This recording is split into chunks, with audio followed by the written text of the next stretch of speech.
खबर शामिल करते हैं मंडी बहाउद्दीन से। हमारे ब्यूरो चीफ मुदस्सर हुसैन की रिपोर्ट के मुताबिक शहर के मरूफ बाजार सराफा बाजार की मरूफ दुकान नॉर्टन सराफा की दुकान को रात 2 बजे के करीब नामालूम ड्राइवर ने तेज़ रफ्तारी से चलाते हुए टक्कर दे मारी। तफसीलात के मुताबिक गुज़श्ता रात 2 बजे के करीब तेज़ रफ्तार कार ने नॉर्टन ज्वेलर्स की दुकान को टक्कर दे मारी और कार छोड़कर फरार हो गया, जिससे दुकान के थड़े वगैरह टूट गए और बाहर पड़ा सामान और काउंटर भी उल्ट गया, जिसकी रिपोर्ट थाना सिटी पुलिस को कर दी गई है। पुलिस कार मालिकान की तलाश में मसरूफ है। दुकान मालिक का कहना है कि जिस तेज रफ्तारी से ड्राइवर गाड़ी चला रहा था उससे साबित होता है कि वो नशा में होगा, तभी इतने खुले बाजार में रात के वक्त जबकि बाजार भी बंद था हादसे का शिकार होना तशवीश का बायस है। हादसे के बाद नामालूम ड्राइवर और उसके साथी फरार हो गए।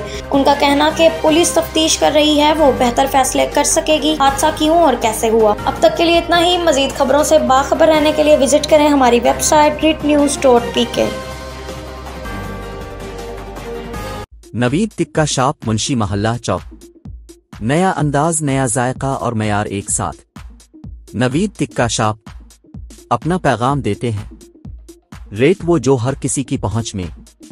नवीद टिक्का शॉप की नई आइटम में फिश टिक्का, चिकन पकौड़ा, सज्जी, चिकन टिक्की, आलू चिकन टिक्की, शामी कबाब, बेहतरीन और साफ सुथरा माहौल, जायकेदार बेहतरीन खानों का मरकज। एक बार जरूर आजमाएं। नवीद टिक्का शॉप, मुंशी मोहल्ला चौक, मंडी बहाउद्दीन।